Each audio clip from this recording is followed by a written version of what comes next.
Sergei Bobrovsky brings home second star of the week for his 2 wins last week, and the Florida Panthers are reportedly in on Alexander Barabanov. What would a trade look like as we are a few weeks closer to the trade deadline? You're Locked On Panthers, your daily podcast on the Florida Panthers. Part of the Locked On Podcast Network, your team every day.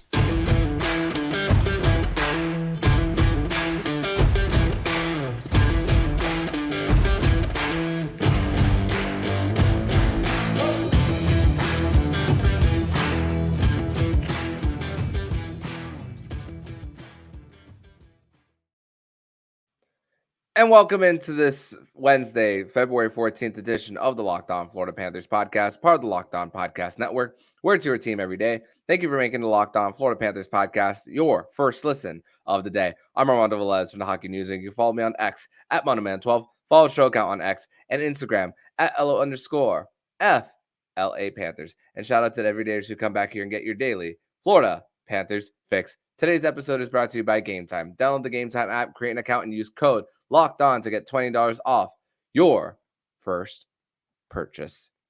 So the Florida Panthers are back in a place where they are very comfortable in, and it is the road, as they will be playing 3 out of their 4 road games for the month of February in this stretch of 3 games in 4 nights, something that Paul Maurice has spoken about as far as looking ahead in the schedule as well. But it is a Wednesday, which means it is a Winans Wednesday edition of the Locked On Florida Panthers podcast, which means Jacob Winans is back here on the show to discuss this stretch coming up for the Cats. Jacob, welcome back to the show, my friend. Hey, thanks for having me. We're previewing a pretty good game coming up tonight, and after the way the last one went in Pittsburgh, I think it should be pretty fun. It'll have a playoff atmosphere to it. And also, before we even get going, I have to point out the fact that I was right with you attending those 2 games at home right after I leave town. They, of course, go 2-0, just like we discussed last week. So maybe you should go to more and I should go to less. Yeah, I will be at Saturday's game against the Tampa Bay Lightning at Amalie Arena. So the Florida Panthers are 4-0-1 when I'm in the building, while the Panthers are winless when Jacob is in the building. So maybe the universe is telling us something as far as attendance at games, maybe. But let's go right into the topics at hand for today's show.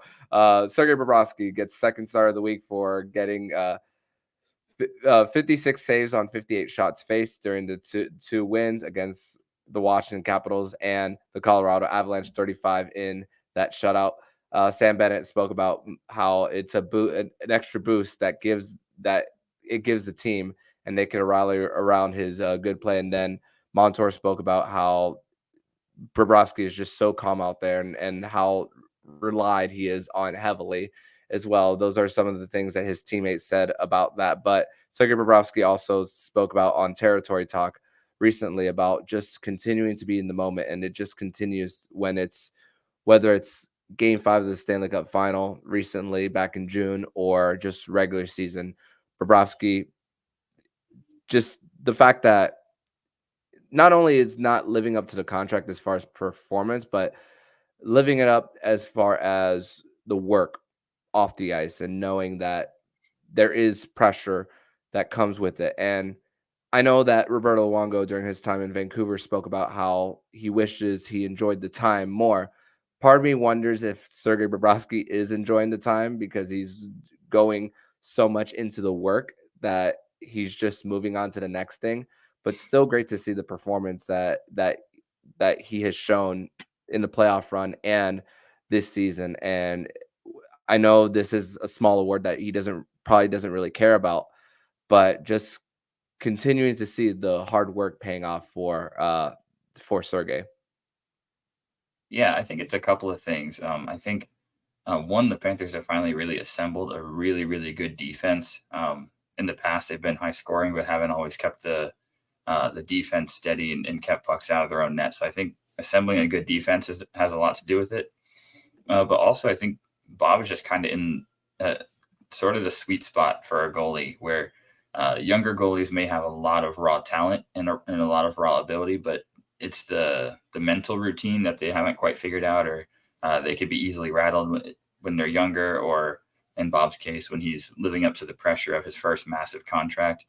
Um, and then later on in their careers, when they finally sort of settle into the mental part of it and have their routine down and are more mentally comfortable, sometimes that's when the physical ability, the athleticism and things, and the injuries start to rack up. And it's not often that you find the perfect balance, but I think that's where Bob is right now. He's old enough now where he's figured out the mental side of it. He's rock solid mentally, but then uh, knock on wood, but the injuries haven't really piled up for him, and he's taking good care of his body, and he still has all the athleticism and physical ability of his younger years as a goalie. So right now it's like he's got both things going for him, and you can really see it in his play the past couple of seasons, especially in the playoff run. So it becomes important for the Panthers to capitalize on it when you have him sort of in that groove right now. Yeah. And the fact that a lot of time and space where the Panthers, I mean, especially where Paul Maurice spoke about how in the last two, they were able to close the gaps on their opposition, where in the game against Philadelphia, on when they were getting out in transition, how passes weren't connecting tape to tape and all, and that Philly took away that. So it goes well into your point about just playing the great defense around him, so he has that time to see pucks through screens and on and it's really helpful. And just I'm just looking at the numbers as far as PK as well. I mean, after the Minnesota game with those 5 power play goals, that those skewed the numbers back from the Florida Panthers all the way outside of the top 10. Now they find themselves back in the top 6, at least in the NHL. It's continued to show. And also this next stretch of games being on the road, number 1 road penalty kill in the NHL, most road wins as well. And also Paul Maurice speaking about the style of play that he likes, and what their style of play as well does as far as its design to play on the road. He spoke about how when you get to play fast, forechecking, the timing is there as well. And when you're feeling good about it, it's the biggest attribute for when you go out on the road. And that's something that Maurice spoke about on Monday's practice as well. So I think that's really telling going into this next stretch. That's going to help Bobrovsky, as Paul Maurice did say that he will be starting on Wednesday against the Pittsburgh Penguins. Your thoughts on that? I think he's red hot right now. You kind of heading down the stretch. You don't want to give him too many games. You want to keep him fresh. And I think Anthony Stolarz will probably see more games as far as frequency than he did in the first half of the season.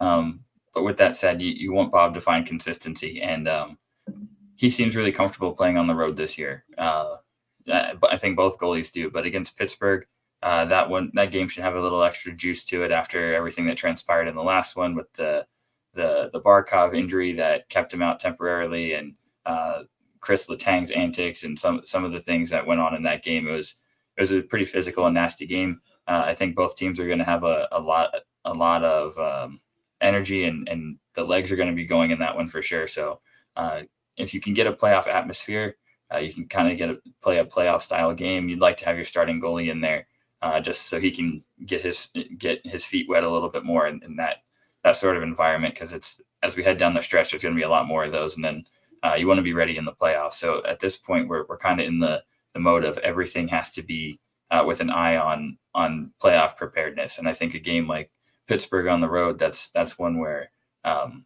you could. I really understand. I agree with the decision to get your starting goalie in that one and see how it shakes out. Mm-hmm. Also setting the tone, and that's really what's important when you think about these. Like I said, 3 games in 4 nights, which is not no easy task in the NHL as well. And one more thing before we transition, they still haven't lost a road game since December 18th. Still extremely impressive, this run for the Panthers on the road. But we're going to transition over to segment number 2, where we're going to discuss more of a player that the Florida Panthers have been reportedly linked to. We are going to discuss that and more here on the Locked On Florida Panthers podcast.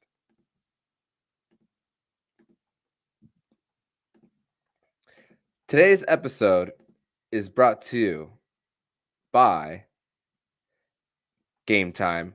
And you shouldn't have to worry when you buy tickets to your next big event. Game Time is the fast and easiest way to buy tickets for all the sports, music, comedy, and theater event near you. With killer last-minute deals, all in prices, and views from your seat, and their best price guarantee. Game Time takes the guesswork out of buying tickets. See the view from your seat before you buy so you know exactly what to expect when you arrive. All in prices show your total upfront so you know you're getting a great deal before you check out. Buy tickets in seconds with just 2 taps. Game Time has deals on tickets right up to the start of the event and even an hour after it starts. It's the best place to find last-minute tickets. With zone deals, you pick the section and Game Time picks the seat for big-time savings. And the Game Time guarantee means you'll always get the best prices. If you find tickets in the same section and row for less, Game Time will credit you 110% of the difference. Download the Game Time app, create an account, and use code LOCKEDON for $20 off your first purchase. Terms apply. Again, create an account and redeem code LOCKEDON for $20 off.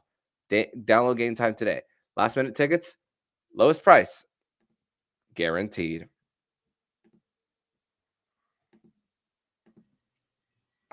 Locked On has launched the first ever national sports 24/7 streaming channel on YouTube, and now it's available on Amazon Fire TV in the free Fire TV channels app. Locked On Sports Today is here for you 24/7, covering the top sports stories of the day, the local experts of Locked On, plus our national shows covering every league. Find Locked On Sports Today available on the free Fire TV channels app. Segment number 2 here on this Wednesday, February 14th edition of the Locked On Florida Panthers podcast. Thank you once again for making the Locked On Florida Panthers podcast your first listen of the day here on a Wednesday, a Winans Wednesday edition of the show. So, Jacob, the latest report as far as who the Panthers could be in on, and this was from David Pragnota at the fourth period on X. Spoke about it. He spoke about it mostly during the weekend, so we really haven't spoken about this much on the show as far as bringing this to light. But the Panthers, along with the Colorado Avalanche and Edmonton Oilers, have been apparently linked to Alexander Barabanov, and we knew what the market was going to look like when Elias Lindholm got traded from the Calgary Flames to the Vancouver Canucks. That was one that was definitely telling as far as the market that was being set, and also Sean Monahan to the Winnipeg Jets. So just looking at the Panthers as far as cap friendly, as far as what Barabanov might be worth as far as a trade, it's looking maybe like a third or fourth round pick. That's what it's looking like. And let's discuss more about his numbers. Half a point a game in the last 2 seasons prior to this one. Obviously, we know the direction that San Jose has gone as far as full rebuild mode with Mike Greer in at GM. Barabanov, undrafted, originally signed by the Toronto Maple Leafs, Russian winger, 5'10", 194, left-handed shot. Quick skater. He gets in the dirty areas, works well on give and goes, which if you're trading for him could work for someone like Anton Lundell and Annette Toulouse-Tourainen. But it's also going to depend what you're going to do with Nick Cousins. Do you bump him down to the fourth? But also we see how he can play well on line number 2 as well, even though he's currently there right now. And also you have options with Evan Rodriguez as well, currently on line number 3, could go back to line number 1 as well. But as far as how you're looking at this, as far as the Panthers being in on him, based on what the market has dictated already to what they're looking at, how are you seeing this as far as the Panthers being linked to Barabanov? Yeah, I like his game a lot. We don't get to see San Jose that much because they're a West Coast team and we only play them twice a year. He's had some really good games against the Panthers. He's scored against the Panthers last year, I believe, and he's got a really quick wrist shot. He's a fast skater. He's got the size necessary to fit into the system, the high speed, the forechecking. At 5'10", 195 pounds, it's almost a Frank Vetrano type of build, and if you think back to that trade, you got Frank Vetrano for a 3rd-round pick when that happened. So it would be a very similar move, and I think he would fit in really well. He's kind of a plug and play type of player. You can put him anywhere in the top 9, and I would really say that any of the Panthers' top 3 lines, he would be in a position to produce at a higher rate than he ever has at San Jose. He's never played with a player the caliber of Barkov or Tkachuk. Getting to play in the top 6 is definitely an option. Having Atu, Lundell, and Rodriguez as a 3rd line, I could see that really working in the playoffs. The defensive responsibility out of those 3 and having a guy who can create offense off the rush and Rodriguez would really help those 2. I could see Barabanov going on that line, kind of giving a little bit of a feel, sort of like the New York Rangers kid line a couple years ago. A lot of youth, a lot of speed, a lot of energy. I could really see that working. But I think I could also really potentially see him getting a shot on a Bennett Tkachuk line or even with a Barkov and Reinhart, if you really want to see what he can do as far as regular season. See if he's got some boom potential to really outplay what you give up for him. So Bill Zito's been really good at these moves. Sam Bennett came for 2nd-round pick and a prospect. Brandon Montour came for a 3rd. Carter Verhaeghe came for free, essentially. Identifying these underappreciated, underutilized players and on teams that either don't use them as much or don't have the talent around them to look that great. I think this is definitely the kind of player the Panthers could take and turn into a really important piece in the playoff run. And if the price is right, he fits the timeline age-wise. He's a guy that if you can extend him after a season, the Panthers make a deep playoff run, potentially even win a Stanley Cup. And if he plays a role in that, he's a guy you can extend for a reasonable amount if it really works out. So I think it's a low risk, high reward move, and it's the type of move that contending teams have to make. And he's at or near the top of my wish list as far as trade candidates for the deadline coming up. It's going to be competitive. He's a guy who we're not the only ones who have that kind of scouting report on him. There's lots of teams that want him, and it's going to come down to the best bid. But Bill Zito has shown a track record for getting these kind of players, so that's one to keep an eye on. Yeah, you also consider what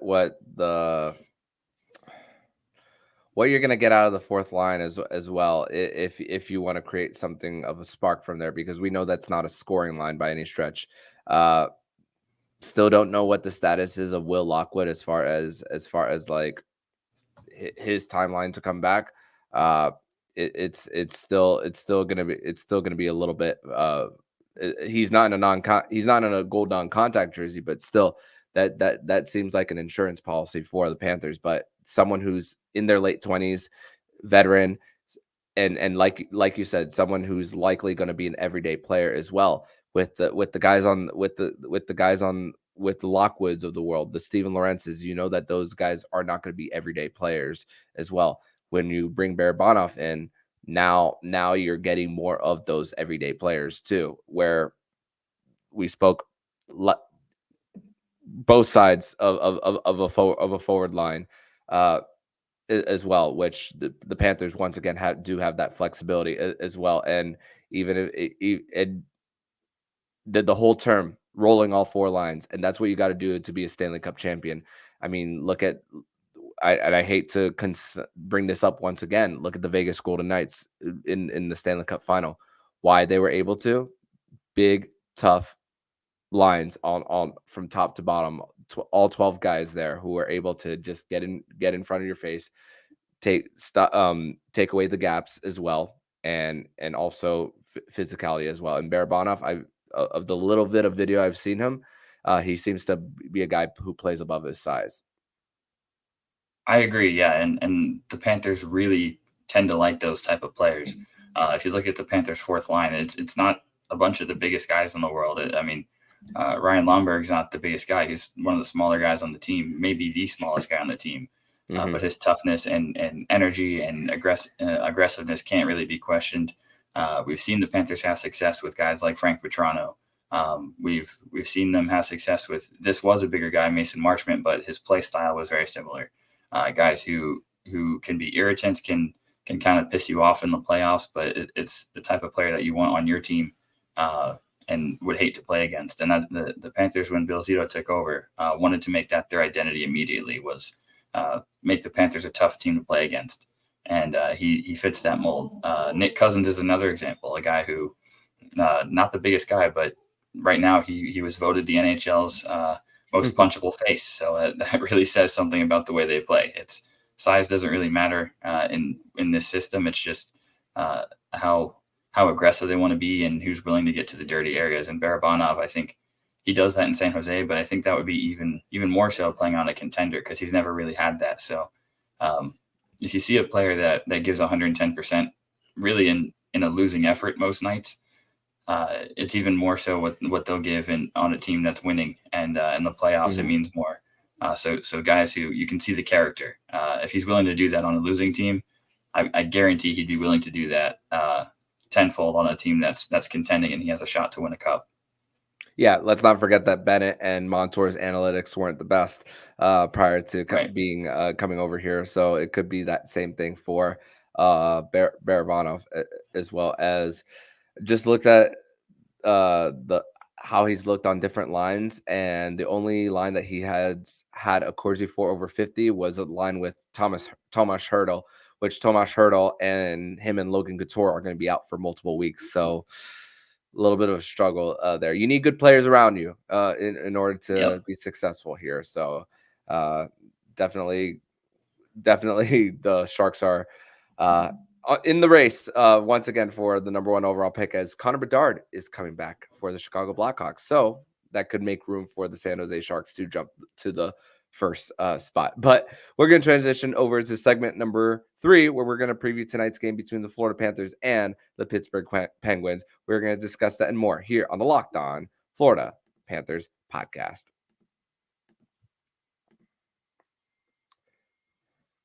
Today's episode is brought to you by FanDuel Sportsbook.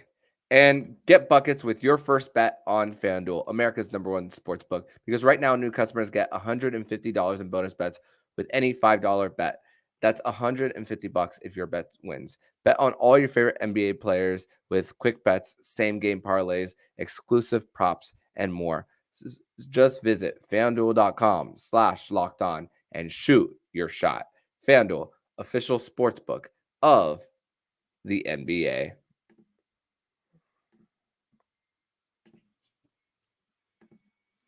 Third and final segment here on this Wednesday, February 14th edition of the Locked On Florida Panthers podcast. Thank you once again for making the Locked On Florida Panthers podcast your first listen of the day here on a Winans Wednesday edition of the show. So the Florida Panthers will be visiting the Pittsburgh Penguins for the second and final time, the final of this three-game season series for the Panthers. 7:30 on TNT, the only nationally televised game on the night, which Turner Sports will be actually doing an alternate broadcast on the night with Spit and Chicklets. So if you're into that, True TV and the HBO Max app will provide that for you, along with the feed on the NHL on TNT with Ketty Albert and Eddie Olachuk on the call for this one on Wednesday night. So as far as this game, Aaron Ekblad spoke about how always tough challenge and that your head's got to be on a swivel, and that why they're so successful on the road, relating it to the first segment, is that they bring that underdog mentality, and that their game travels well as far as that, and a big opportunity to continue that in game 1 of this 3-game road trip for the Cats. But a little bit of a different shakeup for the Pittsburgh Penguins as far as this one. We spoke about the forward lines with Verhaeghe back on line number 1, Erod on 2, Erod on 3, Cousins on 2. But the Pittsburgh Penguins themselves have had a little bit of shakeups. There's only been 4 games in between the last 2 matchup between these two, including the All-Star break. But a little bit of shakeup on the power play, which Erik Karlsson and Evgeny Malkin are now on power play 2, while Riley Smith and Brian Rust are on power play 1 for the Penguins. When something's not working out, got to do a little bit of a shakeup. So you can understand why Mike Sullivan is going in that direction for the Penguins as well. And as far as contending window, a lot of people are saying that Jake Gensel should be traded. The more I think about it, Jacob, the more I think about how it's like you don't want to piss the captain off as well when you're still trying to contend. And here's what the Penguins have, Jacob: games in hand. Yes, you got to win those games in hand, but that is something that I'm sure Kyle Dubas and company are kind of holding on to when it comes to possibly being reluctant on trading him. And also, a former top pick is in the mix now for the Pittsburgh Penguins here. Jesse Puljujarvi is now with well, he's been with the Pittsburgh Penguins, but now part of the mix as far as that. And we're not seeing Colin White on that second line with Evgeny Malkin, something we saw in the last matchup between these two. So a little bit of changes as far as who is playing with who from the last go round here. How are you viewing this matchup between these two teams tonight? Yeah, I think talent-wise, Panthers have the advantage. I think youth, speed, skill, all advantage Panthers. But we say this every time we play the Penguins. It's always going to be a close game. It seems to always be a close game. You never really run Pittsburgh out of the building. And the reason is it's Sidney Crosby. He's still one of the best players in the world. They still have. They're older now, but they still have a lot of guys on that team who can make a difference. They get good goaltending, and they've got guys who have been stars in the league for a long time. So you can't take a night off against them, or they'll make you pay. Crosby versus Barkov is always a fun matchup. It always becomes a matter of who can match up with Evgeny Malkin on line 2, and Bennett typically does a good job. I think depth, the Panthers have the advantage. But yeah, there's some familiar faces over there. It's a team that the Panthers have played well against, but definitely not an easy opponent by any means. And I think how things went last year, the Panthers and Penguins coming down to battling it out for the final point. There's absolutely no chance that Pittsburgh takes Florida lightly or doesn't get up for that game, because they spent their entire summer looking at the Panthers as the team that got their magical playoff run when they missed out by 1 point. So I think it's going to be a good game. It usually is against those guys, and I also agree with you. I don't think trading Jake Gensel makes a ton of sense for them. I think if they're still trying to put something around Crosby at the tail end of his career, he hasn't shown signs of slowing down to the point where he can't lead a contending team. So as long as he's capable of leading a contending team, you try to build one around him, and trading Jake Gensel, to me, signals the start of a rebuild. And I don't think you do that, especially when you're in contention for the 8th seed. As Panther fans, we'd be ridiculous to say that you throw away a chance to get the 8th seed, because as we know, you never know what can happen. You just got to get in. And with a player like Sidney Crosby, just getting in might be enough, because he can do a lot of things when you get there. So that's my take on the Jake Gensel situation. And as far as this game we're previewing, I think the Panthers have the advantage, but it's going to be a tight one. It always is. Yeah, and goals against per game for Pittsburgh is 2.9. Both the matchups between the Florida Panthers and the Pittsburgh Penguins has been 3 goals each game. So they're right there as far as these low scoring games, these first two. So maybe we could expect this around the same thing this go round as far as that. And also one more thing as far as this, it's just it's just looking back at the standings. Philly, Daniel Briere said that they're still going to sell no matter where they are in the standings. 5 less games and 53 points to 64 for Philly. So you're talking about making up 11 plus winning your games in hand. The outside of the top 3, New Jersey still has a better points percentage than Pittsburgh. So it's desperation time for Pittsburgh, and that's why for the Panthers they gotta the first 10 minutes are going to be telling as far as matching the desperation level, and it goes back to what Paul Maurice has said about emotional advantage for the opposition coming for them, and those 5 games in hand we're gonna see. Even though this is the last matchup between these two teams, we're gonna see how it goes down the stretch as far as whether they climb up or stay exactly where they are. So, Jacob, I want to thank you once again for joining me on this edition of the Locked On Florida Panthers podcast. Thank you once again for joining me on another Wednesday, and tell everybody where they can follow you online, my friend. Yep, you can follow me on X at Jacob Winans 8. I know you wanted to say something, but before we hop off, I'll jump in first. Today, obviously, the anniversary of the Stoneman Douglas shooting. Definitely want to address that.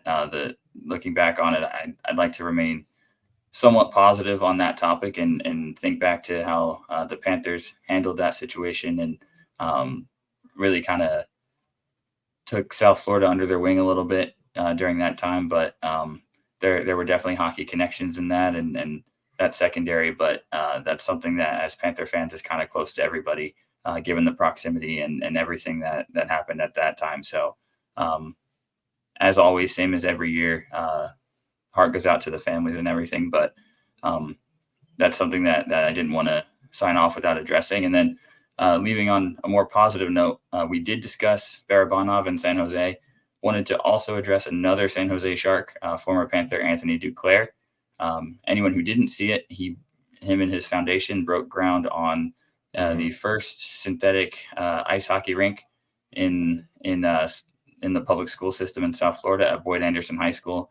I think that's fantastic for the game, and I think he definitely did a fantastic job of following through on that promise, which has kind of transpired over the past week or so. I may have mentioned it on the last episode that we did, but seeing in the past week the work that was done there, wanted to address that again and leave on a positive note because that's big time and that's huge for growing the game. So I'll leave it at that.